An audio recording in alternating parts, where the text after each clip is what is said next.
ఈ రోజు ఉత్తర తూర్పు ప్రాంతంలో కాఫీ అభివృద్ధి కార్యక్రమం గురించి మాట్లాడుకుందాం.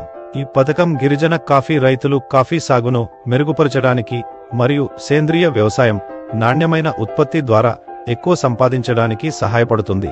మీరు సబ్సిడీ పొందవచ్చు, అంటే ప్రభుత్వం మీకు కొంత డబ్బు తిరిగి ఇస్తుంది. దరఖాస్తు చేయడానికి దగ్గరలోని కాఫీ బోర్డు కార్యాలయానికి వెళ్లి ఈ పథకానికి దరఖాస్తు చేయాలనుకుంటున్నానని చెప్పండి. మీరు ఒక దరఖాస్తు ఫారం తీసుకురావాలి.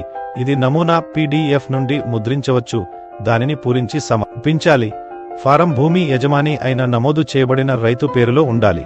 అలాగే మీ సంస్థాపన ధృవపత్రం, మీ రైతుల గుంపులో సభ్యుల జాబితా, ధృవీకరణ పత్రాలు, అసలు ఖర్చు రసీదు, మీ బ్యాంక్ వివరాలు తీసుకురండి. ఆందోళన చెందకండి. ఈ పత్రాలను ఈ యాప్లో అవసరమైన పత్రాలు ట్యాబ్లో చూడవచ్చు. దరఖాస్తు ఆఫ్లైన్లో ఉంటుంది మరియు కేంద్రంలో ఒక వ్యక్తి మీకు మార్గనిర్దేశం చేస్తారు. దరఖాస్తు ప్రక్రియలో ఇది సహాయపడుతుందని ఆశిస్తున్నాం. మీ సమయానికి ధన్యవాదాలు.